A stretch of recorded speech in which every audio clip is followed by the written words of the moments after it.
Hello friends, welcome back to this channel. दोस्तों, इस video में हम बात करने जा रहे हैं जेपी ग्रुप के बारे में। जेपी ग्रुप के बारे में हम डिटेल में बात नहीं करेंगे। एक बहुत ही बड़ा खुलासा हुआ है, ये खबर आपको कहीं ना कहीं जान लेना चाहिए अगर आप जेपी ग्रुप के किसी भी कंपनी के स्टेक होल्डिंग करते हैं तो। लेकिन उससे पहले आपसे रिक्वेस्ट करना चाहूँगा जल्दी से कि अगर आप चैनल को फर्स्ट टाइम देख रहे हैं फाइनेंस मार्केट को सब्सक्राइब करके बेल आइकन को हिट कर लीजिएगा ताकि आपको वीडियोस की नोटिफिकेशन मिस ना हो।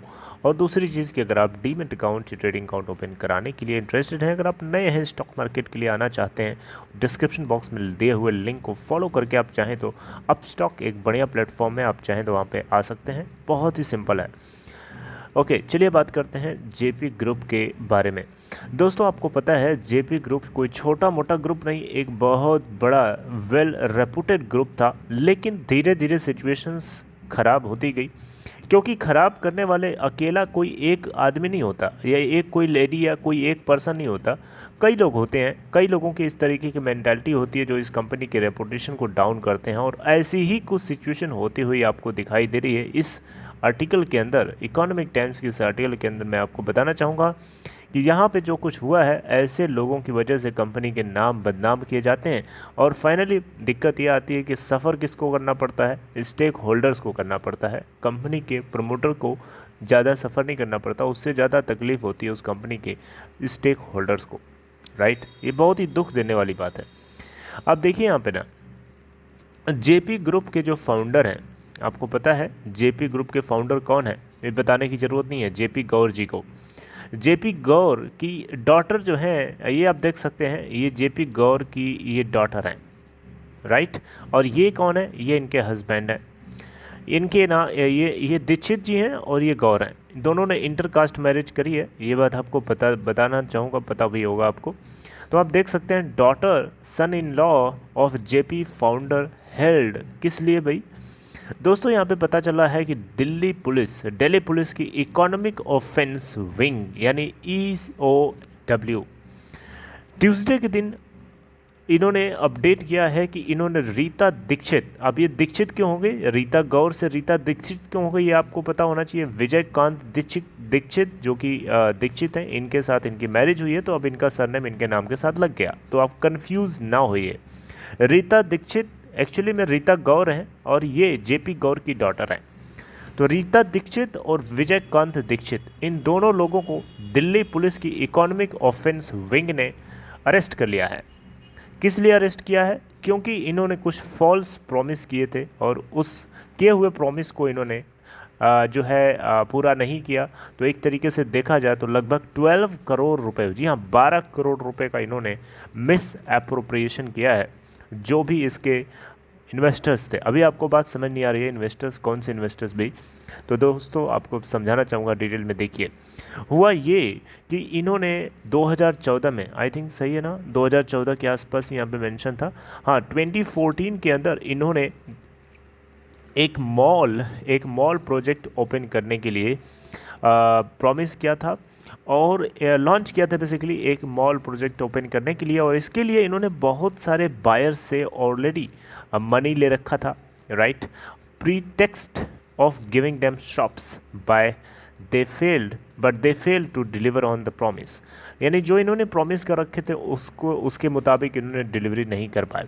डिलीवरी ना करने के पीछे का कारण ये इसमें बताया गया है दोस्तों इस आर्टिकल के अंदर कि कुछ इनको क्लियरेंस चाहिए था कुछ अथॉरिटीज़ से, नोएडा अथॉरिटीज़ से, जो अथॉरिटीज़ ने ये क्लियरेंस नहीं दिए क्योंकि इनके पास प्रॉपर डॉक्यूमेंटेशन नहीं था, यानी प्रॉपर इनके पास कागजात नहीं थे। और इसी के चलते इनको अप्रूवल नहीं मिल सका, और अप्रूवल नहीं मिला तो फिर ये काम वहीं का वहीं रुका रह जाएगा। बताइए ना, कोई कंस्ट्रक्शनल वर्क अगर आपको अथॉरिटी अप्रूव नहीं करती है तो आप उसको आगे नहीं बढ़ा सकते। बढ़ा भी दिया तो फिर आप आगे आपको भुगतना पड़ेगा। अथॉरिटी अगर आपने अप्रूवल नहीं दिया और आपने काम खड़ा कर दिया, बिल्डिंग खड़ी कर दी, चाहे वो 1000 मंजिला क्यों ना हो, वो आकर के सरकारी बिल्डिंग आपकी उस बिल्डिंग को तोड़ के ही जाएगी। और ऐसे एग्जांपल्स आप देख सकते हैं हमारे लाइफ में, हमारे आसपास होते रहते हैं। अभी आपको रिसेंटली नोएडा के अंदर एक बहुत ही लंबी building, 35 story I think building थी, सुप्रीम कोर्ट ने अभी उसे ऑर्डर दिया था तोड़ने के लिए और वो तोड़ा भी जा रहा। तो दोस्तों यहाँ पे जो है, जब इनको यहाँ पे अथॉरिटी से अप्रूवल नहीं मिला तो इन्होंने काम को डिलीवर नहीं किया। अब इसी के चलते बहुत लोगों से इन्होंने ऑलरेडी पैसे ले रखे थे दीक्षित जी ने। और ले करके शांति से बैठे हुए थे। ये नोएडा में अपने रेजिडेंस में आराम कर रहे थे और इनको दिल्ली पुलिस जा करके जगाती है और पकड़ के लेके जाती है। और यहाँ पे दिल्ली पुलिस को ये खबर कहाँ से लगी? दिल्ली पुलिस को खबर लगती है दोस्तों, ये एक ओनर थे जिनका नाम यहाँ पे आपको बताना चाहूँगा, I think Devendra Nath I think, सही है ना, जो भी हैं। तो इन्होंने बेसिकली जो है इन्होंने, हाँ, according to police one investor Dhirendra Nath, जो कि इनके साथ कुछ और लोग भी थे, कंप्लेंट फाइल करी थी against company and it's director. Company कौन सी थी? ये कौन सी कंपनी आ गई दोस्तों? कंपनी ये बेसिकली जेसी वर्ल्ड हॉस्पिटैलिटी प्राइवेट लिमिटेड, ये दीक्षित जी की और उनकी वाइफ के साथ मिल करके एक बनाई हुई कंपनी, जो बेसिकली इसी पर्पज़ के लिए काम करने के लिए बनाई गई थी, मॉल को बनाना, ओपन करना, शॉप्स वगैरह दुनिया भर की चीज़ें करना।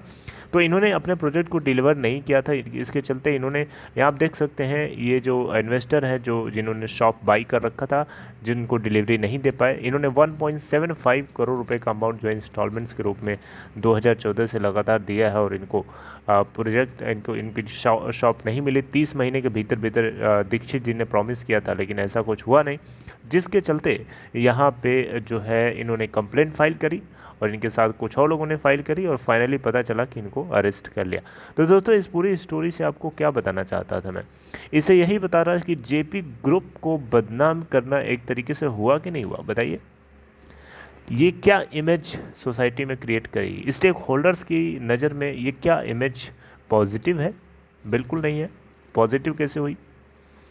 नेगेटिव इमेज है। तो दोस्तों, इस तरीके की सिचुएशंस हम लोगों को लाइफ में देखनी पड़ती है और यही ऐसे लोग हैं जिनकी वजह से जो है कंपनी की रेपुटेशन डाउन होती है और सफ़र करना पड़ता है स्टेक होल्डर्स को।